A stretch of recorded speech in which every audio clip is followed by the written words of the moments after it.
જામનગરના આમ આદમી પાર્ટીના કાર્યશીલ નેતા એવા ગોપાલ ઇટાલિયા પર જૂતું ફેંકાયાના મામલે આજે પ્રદેશ સંગઠન મંત્રી મનોજ સોરઠિયા દ્વારા પ્રેસ કોન્ફરન્સ કરવામાં આવી। આ ઘટના ભાજપ અને કોંગ્રેસનું ષડયંત્ર હતું તેવું આક્ષેપ કરવામાં આવ્યું। ગઈકાલની ઘટના વિચારવા જેવી ઘટના છે। આપે કોંગ્રેસના ચાલુ 3 કોર્પોરેટરોને આપમાં જોડાયા। જામનગર કોંગ્રેસ માટે કોઈ ગ્રાઉન્ડ વધ્યું નથી। આ હુમલા પહેલા જ એક ષડયંત્ર રચ્યું હતું। હર્ષભાઈની પોલીસ સાથે મળીને આ આગોતરું આયોજન કરવામાં આવ્યું હતું। આ વ્યક્તિ પર જ પોલીસની નજર હતી। ઈશારો થાય એટલે તાત્કાલિક પોલીસ હુમલાખોરોની આસપાસ પહોંચી ગઈ। પોલીસની ફરજ એમએલએની સુરક્ષાની હતી, પણ અહીંયા ઉલટું જોવા મળ્યું। એક પર પોલીસ કર્મચારીએ ગોપાલ ઇટાલિયાને કેટલું લાગ્યું તે પૂછ્યું નહીં। જામનગરમાં કોંગ્રેસના ગ્રાઉન્ડ પૂરું થતાં ભાજપ અને કોંગ્રેસના લોકોએ સાથે મળીને આ કામ કર્યું। ગુજરાતમાં આપ આગળ વધે છે એટલે બંને પાર્ટીઓના પેટમાં તેલ રેડાયું છે। નર્મદા, ભરૂચ, ગોંડલ સહિત અનેક જગ્યા પર આમ આદમી પાર્ટીના કાર્યકર્તાઓ પર હુમલા થઈ રહ્યા છે। આમ આદમી પાર્ટીને ગુજરાતમાં રોકવાનો સતત પ્રયાસ થઈ રહ્યો છે।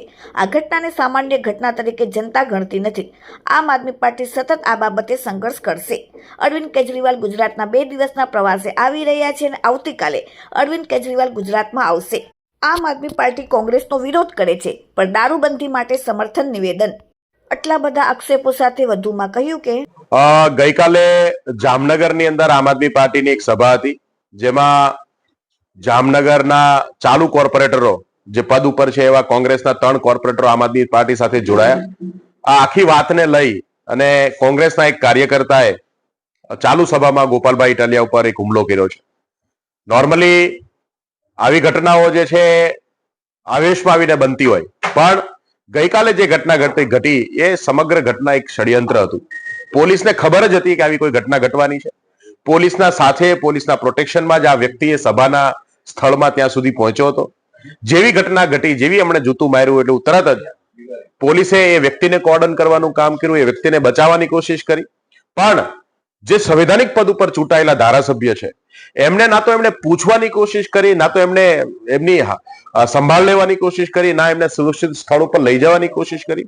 આ વાતથી સાબિત થાય છે કે પોલીસે ષડયંત્રનો એક ભાગ હતું। ભાજપ અને કોંગ્રેસે બંને મળી અને આ ષડયંત્રને અંજામ આપ્યો છે। આપણે સૌ જાણીએ છીએ કે ગુજરાતમાં આમ આદમી પાર્ટી આજે લોકપ્રિય પાર્ટી બનીને ઉભરી છે। ગોપાલ ઇટાલિયા આજે ગુજરાતના લોકપ્રિય નેતા તરીકે ઉભર્યા છે। શરૂઆતમાં ગોપાલભાઈની સભામાં સવાલ પૂછવા માટે ભાજપના કાર્યકર્તાઓને મોકલવામાં આવતા, સભા ડિસ્ટર્બ કરવાની કોશિશ શરૂઆતમાં થતી, પણ એનાથી ગુજરાતના લોકોમાં એવો મેસેજ જવા લાગ્યો કે આમાં ભાજપની ઇજ્જત ઘટે છે, ભાજપની નાકામી નાલેશી થાય છે। તો હવે એમણે કોંગ્રેસના કાર્યકર્તાનો ઉપયોગ શરૂ કર્યો છે। આ કોંગ્રેસના કાર્યકર્તાને ભાજપના સાથે મળીને મોકલવામાં આવ્યા હતા અને ગોપાલ ઇટાલિયાનો અવાજ દબાવવાની કોશિશ કરવામાં આવી હતી। હું કહેવા માંગુ છું કે ગોપાલભાઈ કે આમ આદમી પાર્ટીનો કોઈ કાર્યકર્તા આવા હુમલાઓથી ડરતો નથી। આવા હુમલાઓ, જેલ, લાઠીઓથી આમ આદમી પાર્ટીનો કોઈ કાર્યકર્તા ડરવાનો નથી। ગુજરાતના લોકોનો અવાજ, ગુજરાતના લોકોની વાત, ગુજરાતને ન્યાય મળે ત્યાં સુધીની લડાઈ આમ આદમી પાર્ટી લડતી રહેવાની છે અને આ મુદ્દે આજે પણ આમ આદમી પાર્ટી એગ્રેસિવ રહેવાની છે અને આમ આદમી પાર્ટીના રાષ્ટ્રીય સંયોજક શ્રી અરવિંદ કેજરીવાલજી આવતીકાલે ગુજરાત આવી રહ્યા છે। અરવિંદ કેજરીવાલજી નેતાઓને અને કાર્યકર્તાઓને મળવાના છે।